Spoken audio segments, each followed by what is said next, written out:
বিশেষ লোকের বাড়িতে যাচ্ছি। তো এটা হচ্ছে জলের অবস্থা, ডানলাপ বনহুগলি মোড়। তো আমরা এখন জলের মধ্যে তো অর্ডার অনামিকা এই জলের মধ্যে।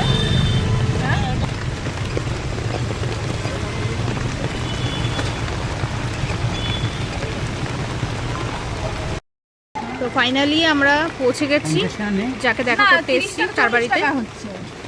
অনেক জল পেরিয়ে প্রায় সমুদ্র 7 সমুদ্র পার করে এসেছি,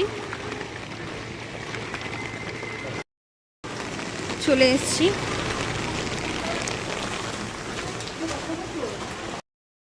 আসার সময় এক গাদা জল পেরিয়ে চলে আসলাম, এখন অনেকটা শুকিয়ে গেছে। তো যাচ্ছি এখন আমি আর টিনটিন মিলে বাড়ি।